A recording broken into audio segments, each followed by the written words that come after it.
Steve, we have breaking news into the Stuff Summer Says news desk. All right. I've been waiting for what? This is great. Been waiting for us to break I, news. it's nothing major. I cut the grass Uh, today.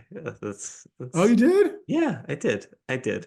Are you proud of Very me? cool. Yes. Did Have the you did the cut mower yours start on yet? like one pool? No, it took so it's supposed to start in two. What? It took four, and but I think as I use it, it's not in midsummer form. That was the Right, first. exactly. The weed whacker took about 27. My shoulder feels like it might fall off. So wait, to be clear, you have like all these electric hand tools, but not the like. Do you haven't gone with the electric weed trimmer yet? No, I don't. I like polluting the environment outside. Okay. I don't know. I just We have at least one listener who, if we went green on something, would probably go totally the other way to make up for our green savings. So that's okay. yeah. I no. I very much enjoy my Toro because I don't know. I don't trust the electric ones yet. Okay, just checking. Um. Anyways, but I do trust you, and that's why I do a podcast with you, and it's called Stuff Summer Says with Steve. Steve. Steve, we have a lot to catch up on, and we have a great interview, too, because why not? We're doing it all tonight. Jacob Wilkins, the play-by-play man for the Binghamton Rumble Ponies, which is just a fantastic minor league sports name, joins us today. He's a proud Penn State alum, to talk about his career growth, and kind of the journey he is on, and talk a little bit about minor league baseball too. And then we'll get to this week's old, wait, no, well, we'll eventually get to this week's old guy, young guy, but we also have got wrestling to talk about. And we've got some college basketball stuff to talk about. Steve's already smiling. He's eager. He's excited. It's gonna be good. All right, go ahead and take a listen to this interview with Jacob, and we'll be back after this. Steve, we need to do a sponsorship with the Binghamton Tourist Commission, I think, between Tyler Feldman and our current guest, uh, Jacob Wilkins. Jacob Wilkins joins us. Jacob is the play-by-play man for the Binghamton Rumble Ponies, which is one of my favorite minor league baseball names in the country. Also a soft spot because it is Eastern League baseball, and I grew up in Altoona, so we Sure. appreciate the Eastern League. Jacob, how are you? Thank you for joining us. Oh, thanks for having me, Darian. Steve, great to see you. And yeah, I like the ballpark in Altoona. It's very nice. We always get treated very well there. Have you had a curve burger? No, but I did Okay. ride that roller coaster behind the park. Okay. But I wasn't told till after I wrote it that there were possible hazards, and I think it got shut down weeks later. Yeah, it's a little sketchy. We'll But get it's next great time you go backdrop. to yeah, next time you go to Altoona, make sure you get a curve burger because All right. it's very good. I highly recommend. All right. That will totally knock out my goal of trying to eat healthier on the road this year. Yes, definitely, definitely. Good to know that's out the window and the season hasn't started. So let's start there. Yeah. I looked at your LinkedIn and I was absolutely exhausted by the number of stops that you have had kind of in your career and all the places that you are or have worked for. Yeah. It's very impressive. But how did you kind of become the play-by-play man for the Rumble Ponies? Yeah, I'll give you the short version, as not to diminish viewership as the story goes on. But no, I went to Penn State and was in this, as Steve knows, in the Curley Center, and that was always my passion, was to be a sports broadcaster, and particularly in play-by-play. And in many meetings with Bob Martin, the sort of thought was get to the baseball winter meetings, and things have changed since then. That was 2010, but the winter meetings were really a spot to network, and there was a job fair. I mean, there was a legitimate job fair that you paid for. And I said, Bob, I mean, I have finals, and not that Bob was concerned about my academic success, but he said this is something you really should try to go to. And through that, I started in the minor league baseball world and was with the Hudson Valley Renegades. They were at the time a short season affiliate of the Tampa Bay Rays. The first year I was an unpaid intern. The next year I was a paid intern, but it meant the unpaid intern, I should say, the important part was that I was part of the broadcast team, sort of a number two broadcaster. The next year I became the lead broadcaster.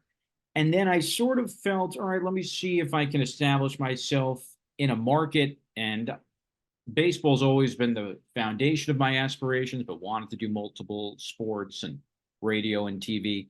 And so that led into doing highlights for MLB.com and led into doing Saturday night update shifts for 1010 Wins.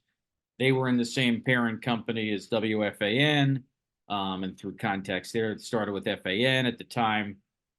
The national version of FAN, CBS Sports Radio, was starting. So it all worked out that all happened in a short period of time. Sirius XM, it was through, the old fashioned networking of and people being generous in sort of referring me, even if they didn't have an opportunity, to somebody else.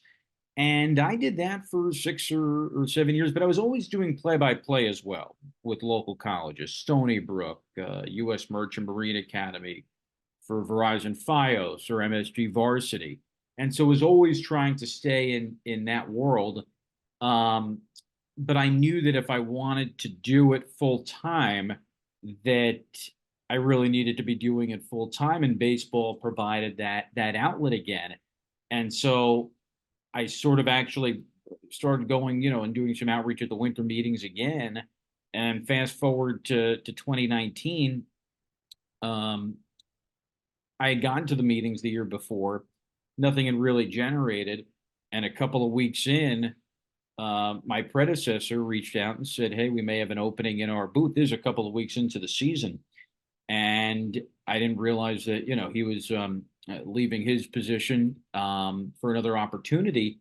And so just like that, right place, right time, was able to slide in and moved up to Binghamton, which I was familiar with growing up in Long Island. A lot of my high school classmates went to SUNY Binghamton, excellent school, but certainly didn't realize at the start of April that I'd be moving up by April 30th to upstate New York. And so that's been what led me here. And obviously, that's, like for everybody, been an interesting period of time when we had the COVID year and then sort of coming out of that. And now it's been great to be back in full swing. And I should say, Binghamton being the New York Mets AA affiliate, it's funny, there's so many jobs you think you weigh the pros and cons. It was almost an immediate yes for me to come up here and do it, and didn't really have time to think about it.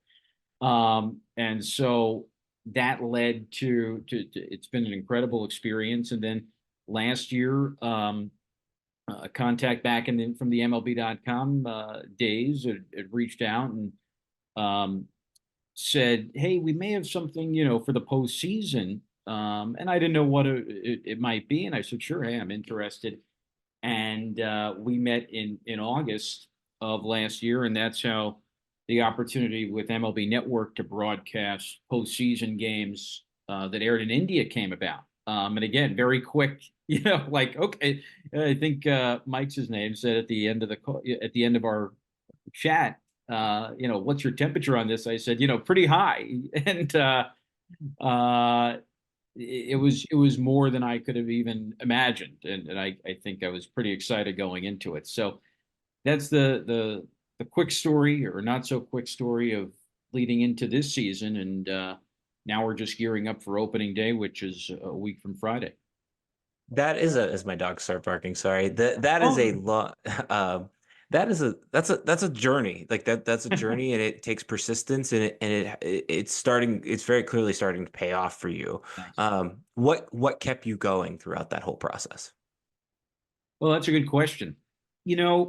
I have a buddy, or he's my cousin actually, who's he's in the college football coaching world. And I think he was paraphrasing, might have been Bill Walsh or somebody else. And he said, the person said, "If you can live without it, live without it."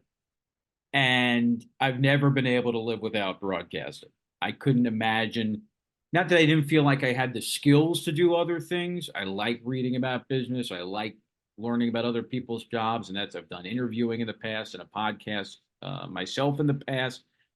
But the passion for calling games back from when we knew, I was a student, Steve, that's never wavered. Obviously, it's a very competitive business. It requires a lot of sacrifice. And you can't get into the comparison world because there's really no one path. But at the end of the day, when it's 7 o'clock and I'm calling a game, that's comfortable for me. And I still love the process that goes into preparing for a game, whether that's being down at the batting cage for a minor league game, or in the case of MLB where it was remote, um, and you're doing the games out of a studio, but you're provided so much information with research packets and things like that, and you can read all the articles in the Athletic and all those different sources. Um, I think, having this journey really prepared me for the MLB experience. I think I was able, I think having done the updates at the Fan made me very nimble on my feet. I'd always be interacting with hosts and things like that, which is helpful in a play-by-play environment. Because obviously everyone focuses on highlights, but especially in baseball, so much of it is the conversation. It was such a unique project. I feel after all these years, I still consider myself young in the industry, but that I'm prepared. I felt very comfortable and very ready. And so I think all these reps and these diverse experiences sort of, led me to be ready to do a good job with that. In terms of being young in your career, where or with whom from whom do you value feedback, or like how do you gauge what you're hearing from people, right? Because 7 o'clock you're on, you're ready to go, but how do you look to improve, and what do you value in that process? That's a great question, Steve. And I think it's evolved. I think at the beginning of your career, you talk with everybody and you want feedback from everybody. And I would encourage any young broadcaster to get that feedback from everybody. But I think as the years go on, it's a subjective business. We could watch the NCAA tournament this past weekend, and you and I could have two totally different opinions on the same broadcast that we watched. And that's why I think as the years have gone, you can get yourself a little overwhelmed if you're just have too many voices in your head and you have to be true to yourself and trust your instincts to a certain extent. But I sort of have I think a select group of people, not to make it sound too exclusive, but I try to the MLB, for instance, when I put together my reel after the MLB work, I sent it out to, a good number of people, and you certainly need to get your work out there. But there's a certain group of people where I know it's going to be good, objective, constructive feedback. And then you sort of take the trends from what they're saying and say, oh, this came up in, four different from four different people. Yeah, I might incorporate it. But I think, not to sound too cliche, but the self-evaluation to me is always the biggest part. And sometimes I'm a little too tough on myself after, did we, and it's not even just, did I nail the big call? It's, did we handle the traffic right in the eighth inning as, the bases were loaded? Did we give the viewer, the listener, the right information? Preparing for the moment, was this the right time to lay out?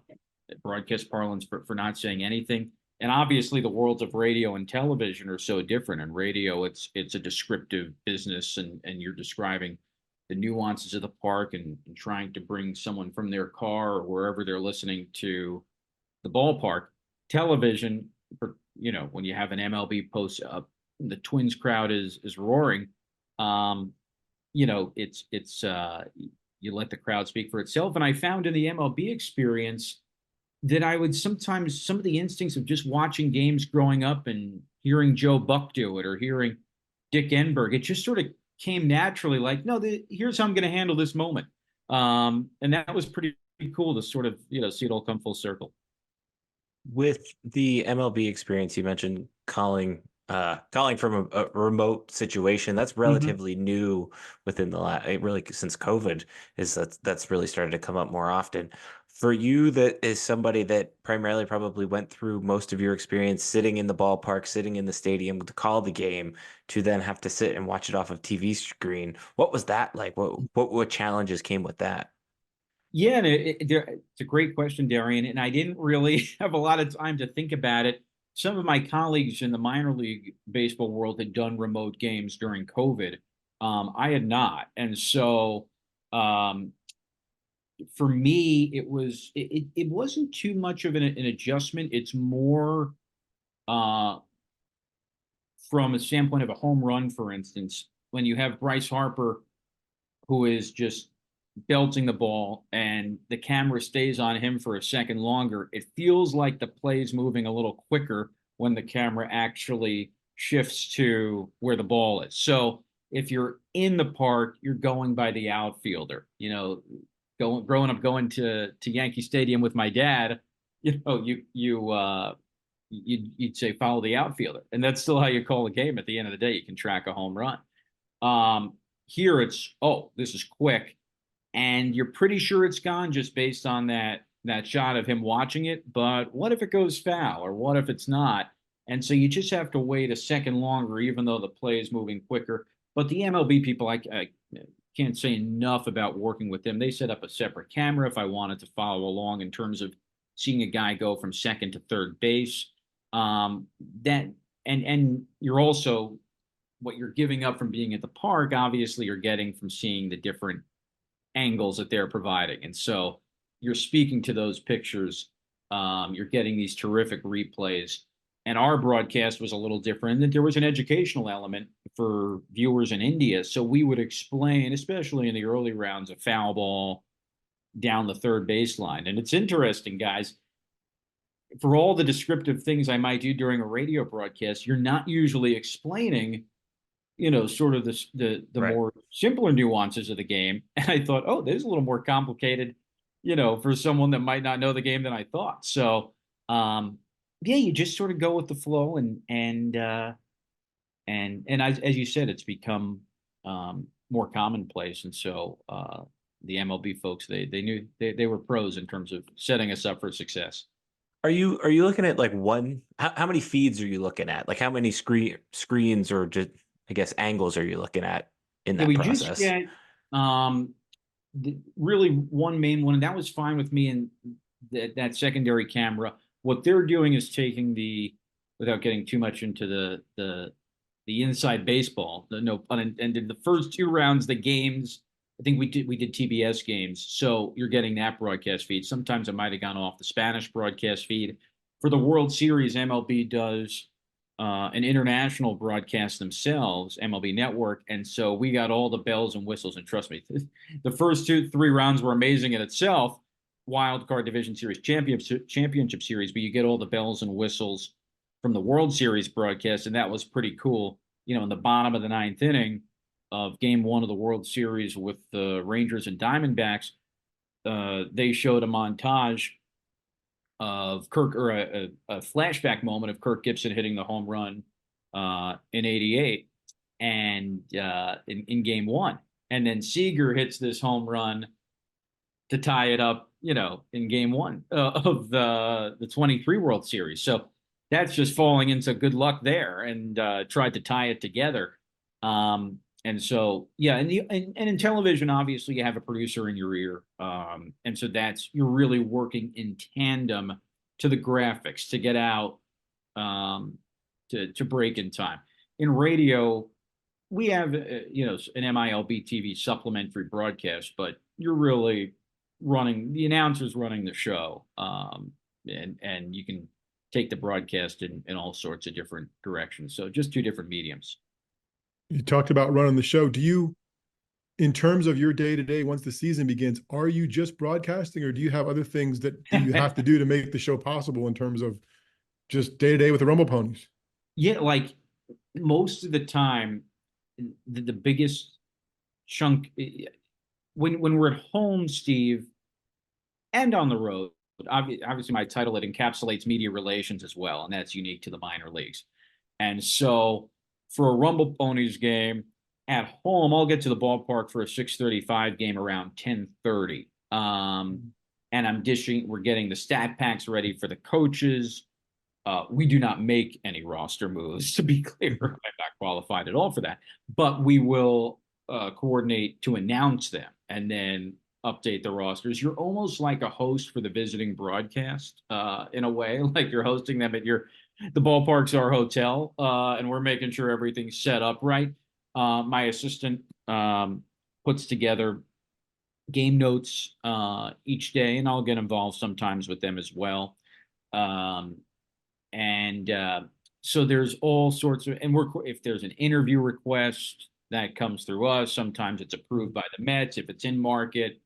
all right, can you show up at 2 o'clock? Then we coordinate with the player. So there's all these things, but many of them do when you're doing game notes, um, and looking them over, it can sort of naturally help you come up with possible storylines for that evening's game, but it doesn't replace or come close to the value you get in reading all sorts of different articles. And the minor leagues are covered a lot more heavily than I think, even just a few years ago. These prospects, there's a lot of scrutiny and a lot. And I'll read up on the Mets and make sure I'm aware with what's going on with the big club.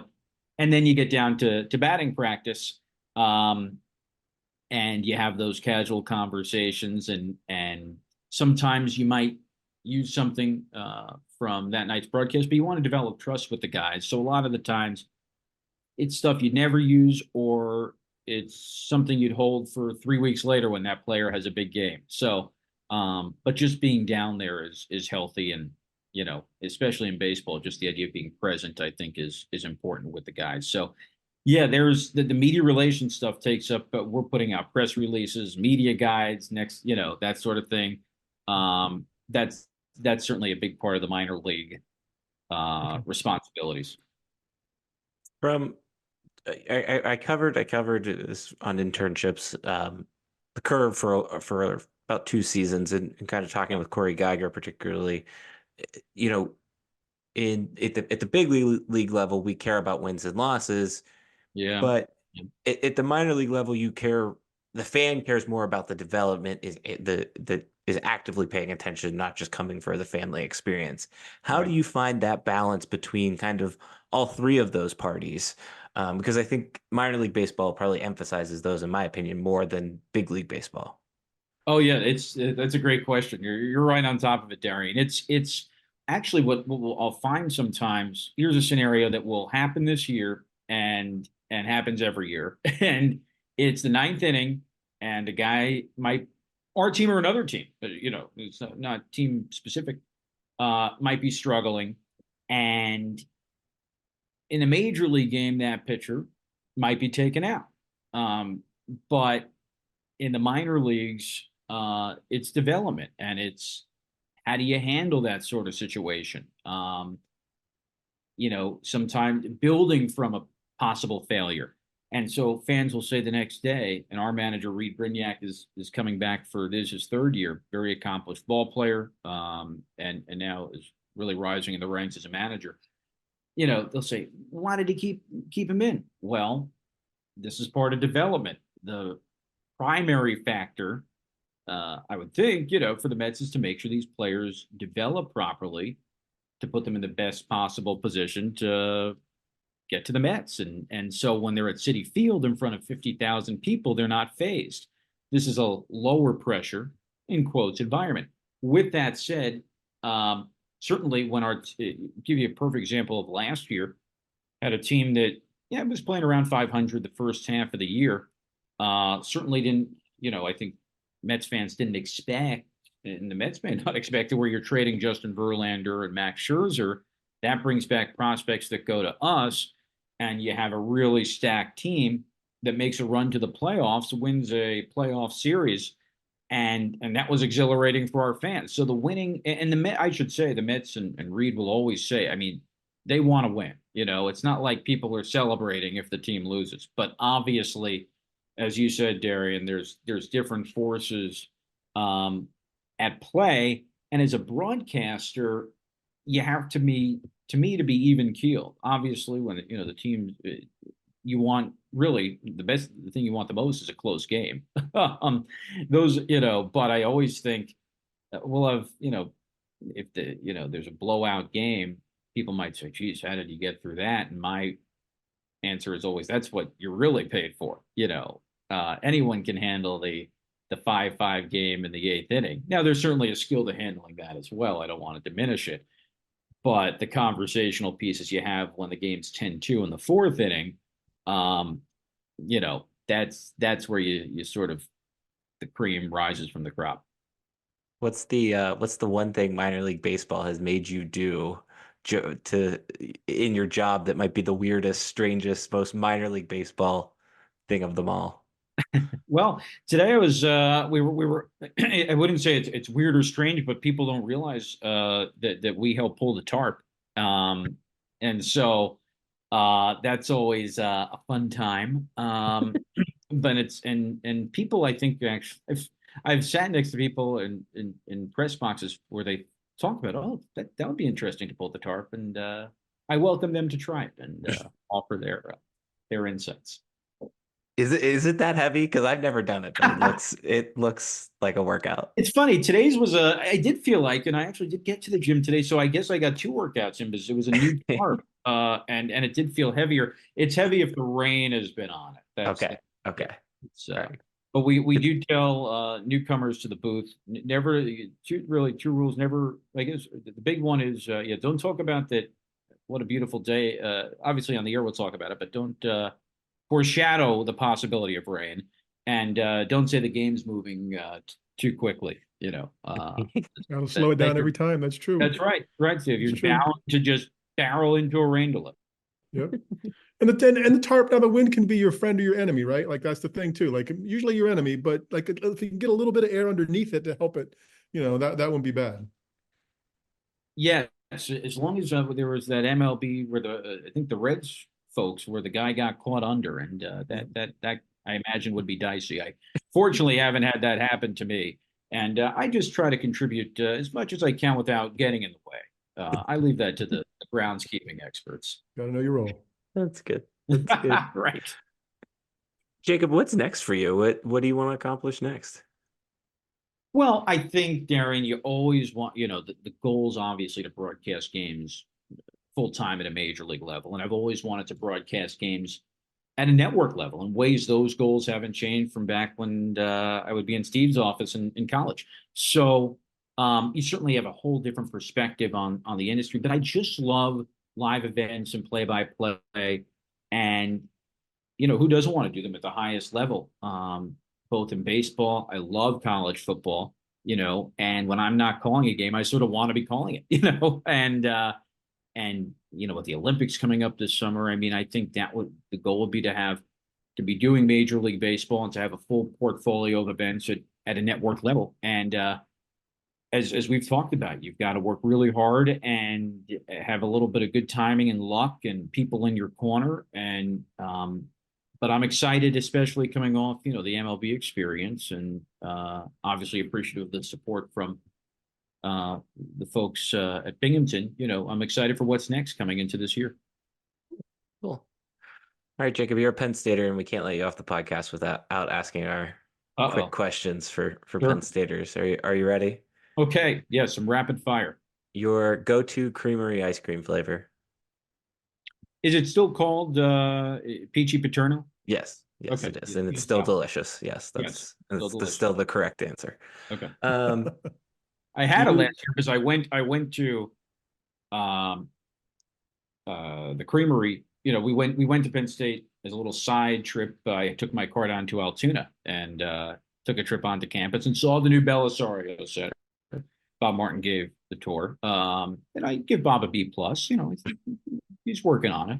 We'll let Bob know. We'll let Bob know. Yeah. No, I'm sure. Yes. He'd say some stuff. And then I went to the creamery. Yeah. All right. You are back in State College for one night and one night only. What bar are you walking into? Pickles.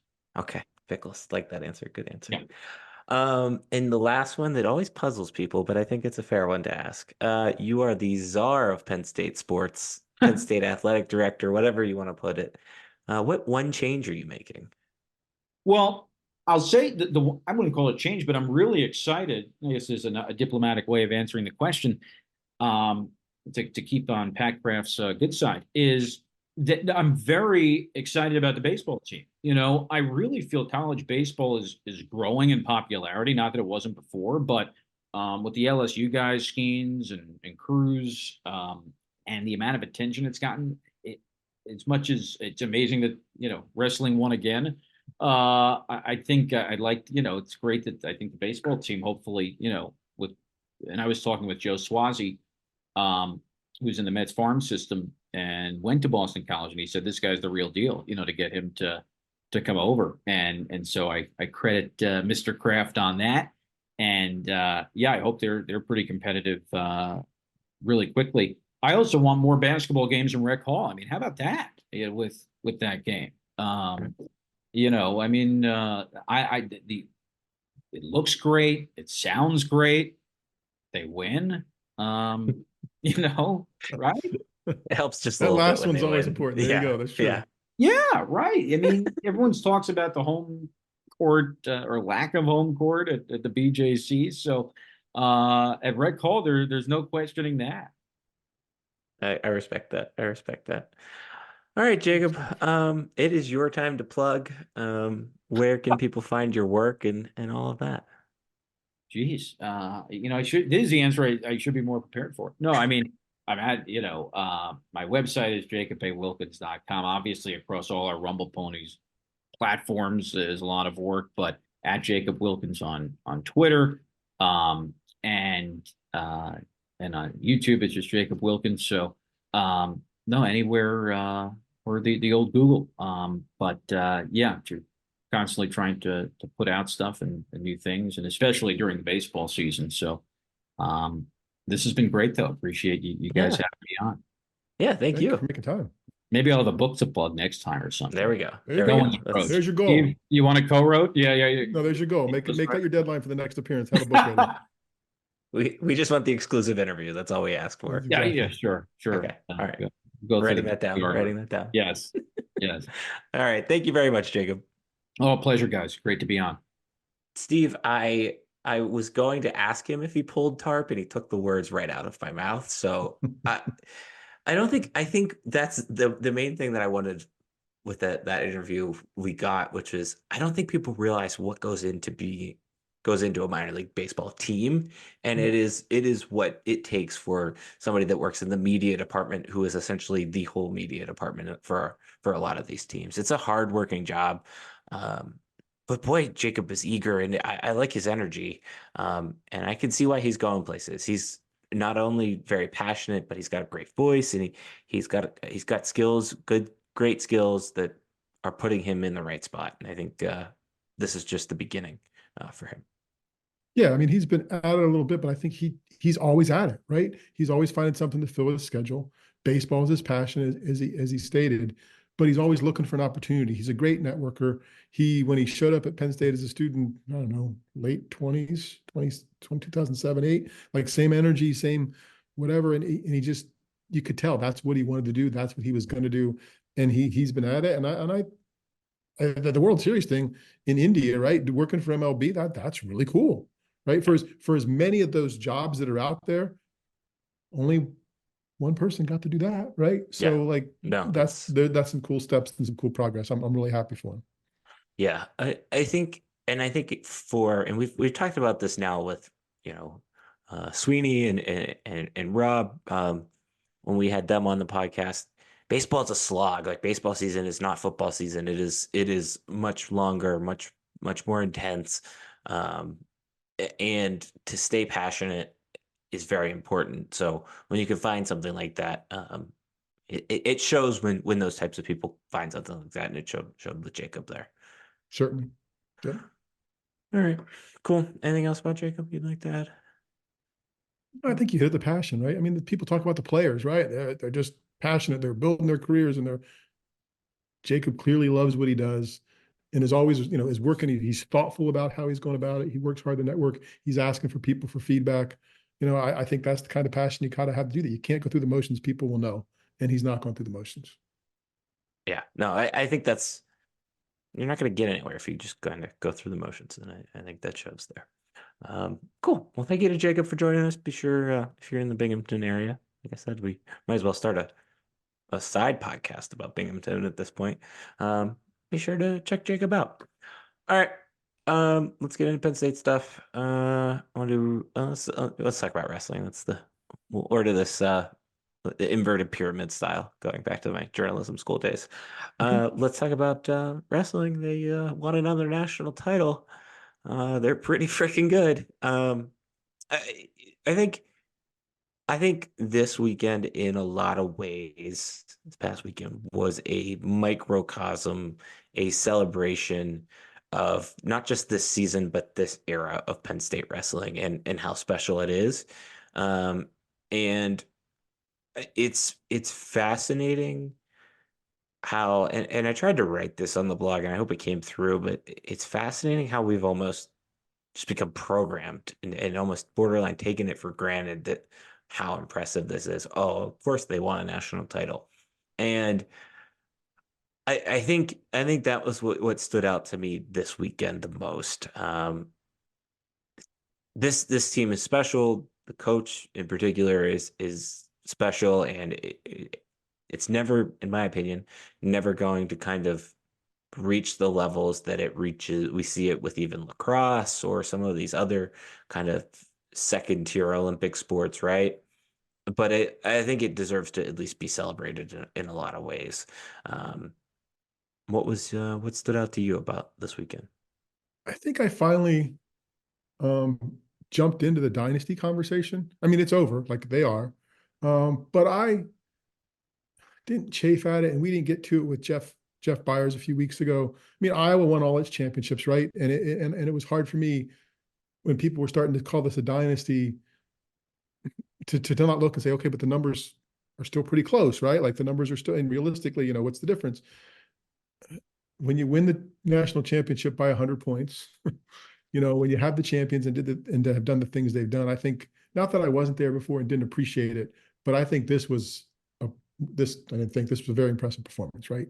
And I think the thing that Penn State people don't know, if you don't travel for wrestling, and if you're not willing to hear it, is I think during the time period of this dynasty, Penn State's gone from the team that was really pretty good but not great, so they won a few national championships and people were kind of happy for them, whatever else, to now we're the bad guy. Like, I mean, Penn State's the bad guy in this, right? And it's funny for Penn State people who can't admit that, because they'll say, well, look how nice the wrestlers are, and Kale's a good guy. That's all well and good, but people don't like success, right? Continued success. And while it's a wonderful story and it's an earned story, it's a great story, I think it's interesting also how that story looks different in Cedar Rapids or Minneapolis or, Arizona, right? But yeah, very impressive. Just, gosh. And they left points on the board, right? Right. Realistically, they left some points on the board. And if the sport were covered a little bit differently, there's a sub story, at least in one place, where people would say, what happened here? Okay, hold on. So But I need to write all this down because there's a lot that we have to unpack there. Um, I am writing this down because let's get to the sub story because I want to hear your take because this is the only text that I got all weekend from Mr. Samsel. Let's hear it. is this What are you is this the yes, Messenbrink test? what are you grumpy about? I don't think he knew the score at the end of the bout. I don't think he knew what the score was. And the announcers, to their credit, said, hey, he should be a little more active here. He's got a stall. He should be working to get this. And he lost by a point because of riding time, because he wasn't as active as he probably should have been. And I think if you look at the body language, and this is my conspiracy theory, right? Like if you look at the body language afterward, he looked a little bit like what was going on. Like there were a couple of shots of, hey, I didn't know that. Like, so I don't know if that's on him or if it's on the coaches, but I think he wrestled a better match. I just think he wasn't in position to know what the score was at the end, which is interesting. Okay, I missed this because I was watching on my phone, so I didn't hear that. I didn't really quite pick up on it. Um, Yeah, like it was. when it happened. And you have a more trained eye than me, particularly Well, I with think the wrestling. announcers did a good job with it. Like I think the announcers throughout the weekend, I think Danielle Cormier and Jordan Burroughs were different from what wrestling fans get all season long on ESPN, the Big Ten Network. They're not as staid, they're not as traditional, but they're wrestlers. They know what they're talking about. I think they were good about some stuff. And that was one. They didn't beat it over the head, but I'm just Penn State kicked everybody's tail and still left a couple points on the board potentially, right? That's I very don't think impressive. yeah, I don't You know, disagree there.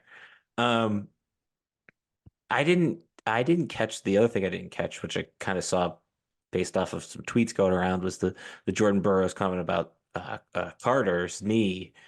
Um, did that catch you off guard as somebody that pays no, attention to I wrestling? heard it and I didn't question it, right? I mean, the gist was, hey, the dude's got an injured right knee. I'm surprised nobody's going after him there. Like, why aren't you? Yeah. if he trots out on the mat with that big thing on his leg and he's hurt, I think if people didn't go at it, they were probably silly, and he was prepared for that. And I think the people online for Penn State were like, "Oh, that's horrible for him to say." It's not horrible for him to say. That just happens to be the truth. It's not the truth you like to hear, but it's the truth, right? So, and I think that's where Penn State fans sometimes get that holier than thou. Well, we would never do that. Would you really? Like, would your guy never, ever go for an injured spot on another player? Like in a sport, it is funny to hear that and then see the juxtaposition of "this is my bracket," which was a direct quote from a Penn State athlete. Which, to Carter's credit, he deserves every ounce of credit, and he could say that because he's right, and he did that particularly after I think it was the quarterfinal match, that kind of was the question mark to really if he was going to get through to win a national title. So yeah. Credit to him there. Okay, the dynasty thing was interesting to me that you brought up. I want to unpack that. I want to be your. The numbers weren't, the Penn State's numbers are not significantly, maybe until this weekend, different than Iowa's runs, right? They're just not. Like Iowa was the national champ every year forever, it seemed like in the 80s and 90s, right? And it was just hard for me to shake that mentality, maybe because I grew up with Penn State not being there. But I don't know that I felt that there was a big difference between the two. They were just different dynasties at different times. Now, after this weekend, this run is the most impressive in the sport, I think. Okay. In modern era, because I don't think the Oklahoma State old ones count in terms of modern era. What I was going to say is, with thinking about the Patriots dynasty of my lifetime, that's been the predominant sports dynasty in my lifetime. I can't tell you what the score was. I can tell you how many championships they have, but I can't tell you what the scores were. And I think that's the way I would look at that, or at least challenge you on that, Steve. Look at us getting feisty today. No, I think they were right there. I guess when you're here in Happy Valley, when the discussion leading up to it was all about the dynasty and are they going to set the record, and everybody's worried about that. It doesn't diminish the winning, but it gets back to your first point where they're used to winning. That's the expectation, right? So the discussion becomes the record and are they going to be dominant? And I think that's a fine discussion, but at the same time, then it's okay. You have to understand that it's okay for other people to be ticked at you for being so good or frustrated at you. And the answer is get better. And I agree, and they may not be able to. I mean, that may be the other thing. Well, this may go a bit. Yeah. Well, okay. So that was the last thing that I wanted to bring up that I thought was interesting that I also had a realization about, I think this weekend, was in a lot of ways, Penn State has become the evil empire. Speaking of dynasties, the evil empire Yankees again. Like Penn State has a target on its back now, and I think, I mean, I don't know. Like it's not a bad problem to have. It's a good problem to have if you're a Penn State fan. It's just it was interesting to hear that, and I think going back to Jordan Burroughs, I think he was the one that was kind of talking about it with the Nittany Lion Wrestling Club and kind of NIL and deeper pockets, etc. I didn't necessarily enjoy his commentary there in that moment because I don't think that was necessarily the right spot for it. I think it was, I think that was during the semis, and I think talking about the performance of the athletes in that moment, because this is the biggest stage for them, is more important. You can go make that on a podcast or wherever else. I thought that was a miss, but it wasn't inaccurate. Penn State we talk about this in the football context, and Penn State is probably more of a have than a have not in football, but in wrestling, Penn State is the have, and everybody else in a lot of ways is the have not, or there's at least a disparity there that's greater. And I might agree with your timing piece of it, but I think it's part of the story for the sport, right? Like Michigan went out and spent and found some people, and there's a part of me that could almost feel bad for Michigan, right? You make this investment and you're still finishing behind Cornell in the team race, right? Like, so yeah, stop spending your money.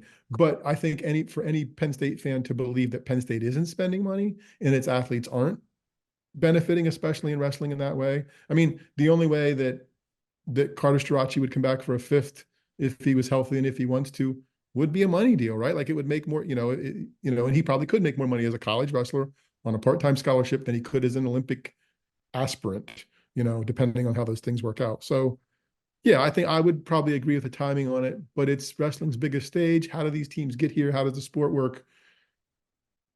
That context is helpful. It's just maybe there's a way to put it a different way. And I think for Penn State, in terms of the likability scale and why Penn State fans are like, but geez, we're likable. Look at Aaron Brooks. Look at his faith-filled stuff. Look at how it's, so there's that part of it. Like, well, how can you dislike us? Look at our nice guys, right? So Yeah. And I think Aaron Brooks, I love Carter Strachey's This Is My Bracket. Like, go ahead, that's wonderful. Own it. And just as much as I loved Aaron Brooks's, in the finals, or was it the semis? Hey, I know you're tired of me answering the question this way, but this is who I am. This is what I believe. Like, I thought he did a very good job with that. And I thought ESPN with Quint Kessenich did a great job. Like, I was tough on that beforehand and didn't know if I liked it. And we talked to Jeff Byers about it. I thought he had a really good tournament and they added it better. There were fewer breathless interviews and more interviews with just a shade of reveal, which I think was good. He was very good in asking the right question, but phrasing it in the right way to kind of get that short pop of an answer that you're going to get that split second those guys come off the mat. I agree. I think he did a very nice job, particularly with the post match interviews. I want to add this in before we kind of move on from wrestling. I think without a doubt, I got all right. Let me back up. A few years ago, back when I was at the Collegian, we did this best athletes bracket, and I tweeted this dumb tweet that I get made fun of by my friends for about Micah Hancock, who is one of Penn State's greatest athletes of all time. Aaron Brooks just kind of shut the door on that conversation for at least another 10 years. He's different. Like he's different. And it was just like the semi when he went out and majored the guy, and it's the national semis. It's just different. He might be the single greatest athlete. No, he in my opinion, he is the single greatest athlete, at least in my lifetime, that has walked through Penn State's doors and played any sport. Okay. Yeah, that's probably not inaccurate. There's a strong case for that. Okay, thank you for supporting that opinion. Hopefully, my friends. So how far does the volleyball player drop down the list? Just a second. I would actually put the other Micah ahead of her, but Micah Hancock was, for my money, the most skilled volleyball player Penn State is. So she's gone from first to third in the past 2 minutes and 20 seconds. Oh, yeah, a little bit. I mean, yeah, but she's still one of the best. Okay. Top three. That's fair. Okay. The medal. Okay. Medal. The other thing I watched this weekend, Steve, was quite a bit of basketball. Watched Thursday and Friday. Was at a wedding on Saturday, but did watch pretty much every basketball game. Two things stood out to me. The first thing was that it was weird to not hear Jim Nance at the tournament. It just kind of felt missing that Jim Nance wasn't there. That being said, and this is the second thing that stood out for me is Ian Eagle, Kevin Harlan, two of the best announcers that we have in sports right now, and don't necessarily get enough credit because they aren't number one and number two. I think Kevin Harlan particularly is getting more credit, and I think credit and Ian Eagle is starting to get the steam is starting to pick up in his sales, and I think this will be a big year for him with having the Final Four call. But those two, speaking of announcers that are passionate about their job and it comes through well, those two presented the experience of the NCAA tournament perfectly this weekend. And I just kind of wanted to call that out and talk about it and see what else you had on the old NCAA basketball front. I agree wholeheartedly, and I will tell you that I didn't miss Jim Nance. Really? I don't know. Like it always felt a little buttoned down, a little presented, a little. I don't know. No, I don't know. Maybe there's people you relate to, people you don't. What was the finger for? Go ahead. I was just gonna ask. I think here's what I was thinking about because there are two Jim Nances in my mind. There is NFL gym dance and then there's college basketball gym dance. I don't care about the golf gym Okay. dance. They're two very different people. And I think Jim Nance is very good at when he does basketball or when he did Mhm. basketball. It just felt weird. I don't know. That was one. It Could was be. a I may be influenced by football Jim Nance, and he showed up on what the Capital One commercial, so it wasn't like we missed him entirely over yeah. the tournament. But I think Ian Eagle and Kevin Harlan are superb. I think the roster of announcers. I mean, Bill Raftery and Grant Hill together, and Stan Van Gundy is good on college basketball. Jim Jackson, I forgot. I mean, I'm like, oh, that's right. He was always good on the Big Ten Network. I forgot he's doing stuff. So even Steve Lapis, right? Who's on, I think, their fourth team, and the former coach from Villanova, who I think has slowed down a little bit and gotten better. I think start to finish, their four teams, the four teams that will have this weekend with the Sweet 16, all do a service to college basketball by their work. I think the other one that I wanted to give a shout out to is Robbie Hummel's crew. I think you're Oh yeah, yeah. with Lisa That was with Lisa Byington. Byington. Yep. Um, it was a little bit of a surprise as a Big Ten person to hear Robbie on the broadcast, but it was a very pleasant surprise, and they, for being kind of the lowest tier on the totem pole of the experience, you wouldn't have known it. And I think that was where I wanted to kind of go with that point and I think I maybe said this last year, but is there a better produced sports event than the men's NCAA tournament? Because I don't know if there is. Oh, the schedule works, the process works. You know what to expect, and it still delivers on Yeah. those things, right? Oh, I'm going to get an upset or two here. All this, you know what Thursday and Friday are going to look and sound like, and they reliably do. And then by the time you're getting into this weekend with the Sweet 16, you know what it's going to look like, and they reliably do. Um, and that's the scary part where, you hear talks about expansion of it again, and getting more people in, and you just worry about that grab for money and attention is going to mess up something that just it took them a while, right? Like it's probably been good most of your lifetime, but there was a while there when you couldn't see games at different times. They wouldn't tell you what stuff was going on. Now it's wonderful, right? The score bugs have what network it's on if you want to flip over to it and see it, and you can find most everything you want to find. So no, I don't think and the studio shows. I mean, I think do a great job in terms of bringing in the NBA guys, but they're there to create a reaction, and they do. And I still think they're respectful about the sport. Yeah. That was the other thing I wanted to bring up was this was my first year of having YouTube TV as my cable provider for the tournament. Very much prefer that. This made having YouTube TV worth it just because I didn't have to bring in two other TVs from the garage, etc. Right, I because could you got have your full screen. the four screen box up. Yep. Very much enjoyed that. Highly recommended that experience. So, Thank you, anything else? YouTube TV. Yeah, we're not even sponsored by them. Maybe we should be. Yet. Yet. That's right. Shoot for the stars, kids. Anything else b-ball wise you would like to discuss? Did you watch women's games or men's games? I watched primarily men's games. I flipped on the Iowa game when it got interesting, and I flipped on the UConn, one of the UConn Yep. games Okay. when it got interesting as well. So yeah, no. Seems like the women's. I saw the Iowa game. I think either Saturday or Saturday Holy or Cross, Sunday.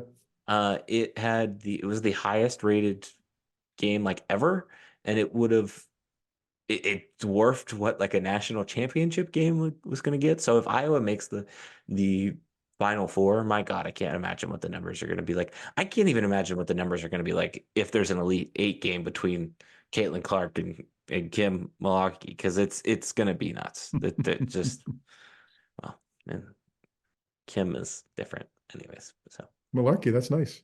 Was that on purpose? yeah, that was. Okay, just checking. Okay, moving on. This week's little guy, young guy. As I mentioned, we went to a wedding this weekend, Steve. I'm not invited. Anna is going to a baby shower for my sister, our sister-in-law, this weekend. But here's what I was wondering. Is Steve Samsel a registry guy? Is he off the registry guy? Or is he just card and money or card/check? Depends on who it is, right? Like if it's somebody you can do something a little different off the registry, right? If it was one of the daughter's friends, they'd probably be like, Dad, don't do that. You can't do that. But I might have some institutional knowledge on somebody that we've known through the years that might make a better gift, right? So yeah, I would say we've done all three at different points with different people. That's interesting. Why is it an age? Is that an age thing? That's an age thing. I think that's an age thing. First off, so if I'm younger, I would do what? Nobody in our generation goes off book. Like it is, if it's on the registry, do not buy anything that's off registry. Like that is the millennial code, right? Okay. The second thing is we have just become, regardless of who it is for the most part, like 99% of the time, we have become a card and check type family. Because you know what? You can spend that money however you want to spend it. You can't. We did. I think when we were first married, we started going to weddings. We got on a kick of, and we didn't have a lot of money to give to people, right? So we did a kick of like a pasta container, right, filled with pasta and a sauce, and then some sauce in a bowl, right, for like a meal, right? You could make a meal with the ingredients, and then you would have the bowl and you would have the pasta container for something in your storage shelf going forward. And then a good friend of the family, good friend of the podcast, mentioned that, you know what nobody ever gets for their as a gift for their wedding, it could be on the registry, you never get it, is an electric knife. And every once in a while you need one of those. So for a few years we were an electric knife couple. And then it depends. Like I think we've done both. We just had a wedding with a cousin who's my age, our age, her first marriage. And it was one of those, don't bring a gift, your presence is our gift. That just seems silly. So, and I get it, like they both have jobs. So we did like a painting thing. Like I found this website that does paint and sips the video. Like, so if you have the stuff, you can sit and watch it. So got the QR code, gave her that, bought the paint and packaged that up, right? So not on the list a couple times there, but that's at least thoughtful. Right. Like I try to at least know, like, I don't want to go through the motions if I'm off the thing, right? Like if we don't, you're at least putting energy and effort into it. I appreciate we're not going to go through the motions, but please don't buy me an electric knife. I do not use an electric knife. We have one, I think. And you know how many times we've used it? 0. Which in case you need it, you got it. That one turkey that we make every year. Well, I'm saying, there you go. Okay. All right. I would be interested to hear your daughter's opinion of you going off registry, because I think they would just be like, Dad, get the card, get the. Oh no, I'm sure they would. I'm sure. But it would depend. Like I think if we knew, depending on which, like there's a couple of specific friends that if we knew them, or there was some incident, right, that we just know from their childhood that makes sense. It's kind of a laugh that a gift is kind of appropriate. Yeah. Like, yeah, we wouldn't go off registry just for kicks. But we'd have, if we could have a plan in mind, it was a little more personal, I think we would. Okay. Right. And nobody wants to be stuck with something they don't want. So we're aware of that as well. So again, electric knife. Sorry. Yeah. Please don't get me one. Please don't. All right. That's this week's podcast as I rail on Steve for his electric I'll check with Susan to see if that was the right answer and let you know next week. Okay. Yeah, check with her, because I'm interested to hear her opinion on that as well. Okay. That's this week's podcast. Thank you to Jacob for joining us. Great conversation. Blog is called stuffsummersays.com. On that website, there is a section called With Steve. Steve, this is me telling you now. I think I might do it. We haven't done a March newsletter, so probably do a newsletter this week. Cool. Just kind of something fun. So we'll do that. Let's see what else. We've got a YouTube page. You can subscribe. 5 stars, thumbs up. I did hear a new one, and I'm gonna put it out there into the universe. And I was listening to a podcast she listens to, and they had this great idea. I'm not saying you should do it, but I think it's a great idea. Their suggestion is that if you go to an Apple store, you just go around to all of the Apple devices that are freely available, go to our podcast and give us 5 stars on. And I thought that's very smart. So I'm going to steal that idea. Or any store that sells electronics that allows you to get on for free. Go ahead. Yeah, please. 5 stars. So only the 5 stars. Okay. We did that part. We did emails. So we haven't done emails. So we're going to do emails now. That's mine's Darian at stuffsummersays.com. Steve's is Steve at stuffsummersays.com. And lastly, we've got Twitter handles. Mine's at Stuff Summer Says. Steve says, At Steve Sampson. we're out of here. See ya.